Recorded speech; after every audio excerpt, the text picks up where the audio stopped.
abun hannu, mai abun hannu, mai abun hannu, mai abun hannu, mai abun hannu, mai abun hannu, mai abun hannu.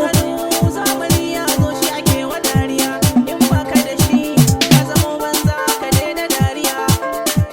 Menene ne duniya, menene nan rayuwa, wani ba shi da shi amma yana burin shi da ga 'yan uwa, wani ko gashi amma yana wasan ɓuya da 'yan uwa. Zamani riga ga wani ya sa amma da kikin ado. Mai abun hannu zamani ya zo shi ake madariya, in baka da shi ka zama banza ka daina dariya.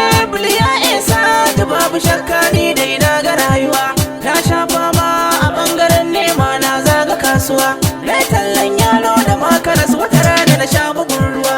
Du mai nema idan da rai wata ran zai iske samuwa, in baka da shi ka zama banza ka daina dariya. To ka nemi kuɗi dukkan abin sai bai zo ba dan uwa, in haba malam ban kunne ga zance na gaskiya.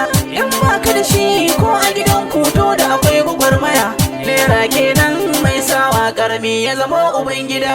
Mai abun hannu zamani ya zo shi ake wa dariya, in baka da shi ka zama banza ka daina dariya.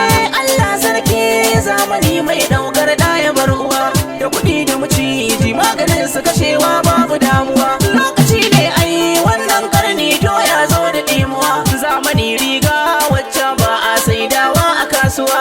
Mai abun hannu zamani ya zo shi ake wa dariya, in baka da shi ka zama banza ka daina dariya. To rabon karbo ne in ya rantse to ba zai guje ka ba, burin mai nema samu haƙuri bai zama gazawa ba, zafin nema bai kawo samu ba zan gina ba. Duniya kenan mata da gida mota ke ado. Mai abun hannu zamani ya zo shi ake wa dariya, in baka da shi ka zama banza ka daina dariya. Mai abun hannu zamani ya zo shi ake wa dariya, in baka da shi ka zama